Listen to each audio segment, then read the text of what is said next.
Welcome to PNJ training.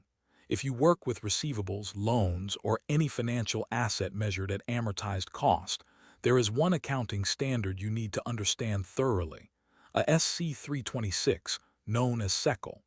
This standard did not just tweak the rules around credit losses. It changed the fundamental question accountants are required to ask. Under the old model, you waited for evidence that a loss had already happened. Under CECL, you are required to look ahead and estimate the full loss you expect over the entire life of the asset, starting on day one. In this section, we will break down what that shift means, why it was necessary, and what it looks like in practice. CECL stands for Current Expected Credit Loss. It is the model, codified under a SC 326, that replaced the old incurred loss framework for estimating uncollectible amounts. Three things define it. First, its scope.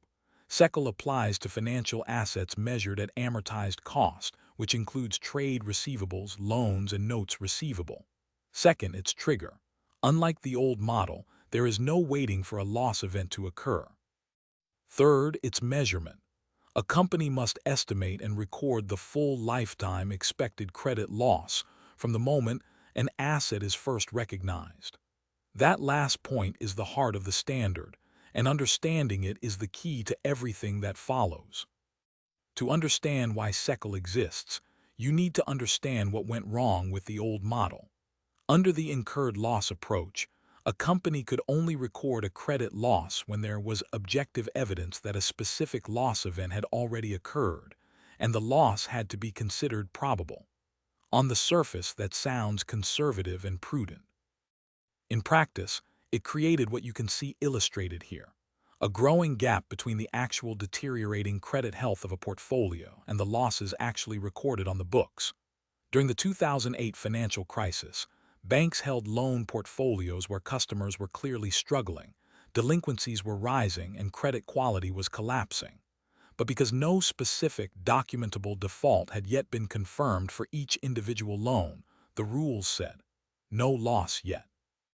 The result was a wave of sudden, massive write-offs that amplified the crisis rather than managing it. CECL closes that dangerous gap by requiring immediate recognition. From the moment a financial asset is created or acquired, the company must estimate the full credit loss expected over the entire remaining life of that asset and record it right away. Two critical points in this rule stand out. First, no specific default event is required. You do not wait for a customer to miss a payment, dispute an invoice, or enter bankruptcy. The expectation of loss is enough. Second, it does not matter how healthy the customer looks today. Even a strong, creditworthy borrower carries some statistical probability of default over a long enough time horizon, and that probability must be reflected in the allowance. This is a fundamentally different mindset. You are no longer reacting to what has happened. You are forecasting what is expected to happen. This comparison makes the difference concrete. Take a single borrower over 12 months. Under the incurred loss model on the left, the company records nothing at day 1, nothing at month 6 even as the borrower is visibly struggling, and then records a large sudden loss at month 12 when the default is finally confirmed. The income statement takes a sharp, concentrated hit at the worst possible moment. Under CECL on the right, a loss is recorded immediately on day 1 based on the expected probability. As the borrower's credit quality deteriorates through month 6, the allowance is increased to reflect the updated outlook. By the time the default actually materializes at month 12, most of the loss has already been recognized. The financial statements present a smooth, transparent picture across the entire credit cycle rather than a shock at the end.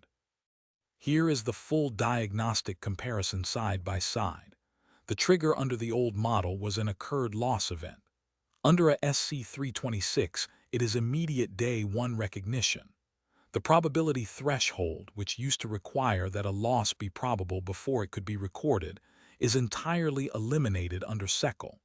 Every expected loss must be recorded, regardless of how small the probability.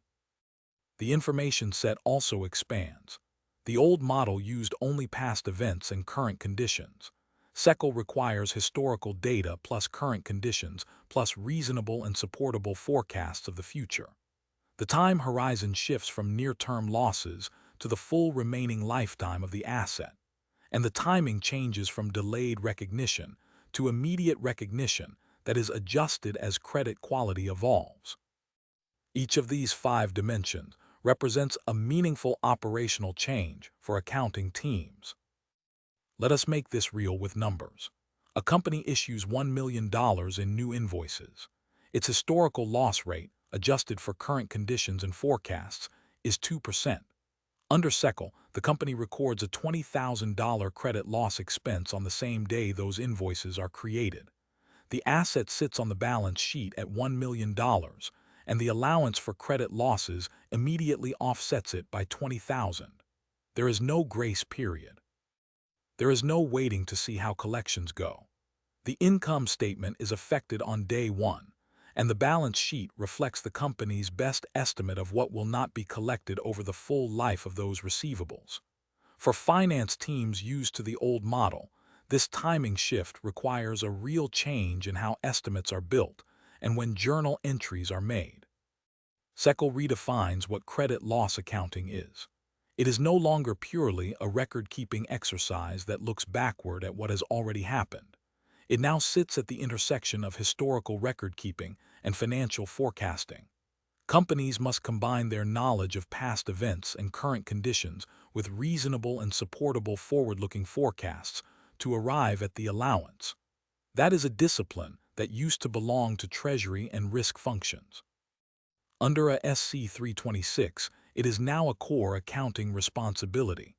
In the sections that follow, we will walk through exactly how to build that estimate, what assets are in scope, how to pool them, which methods to apply, and how to record the results correctly.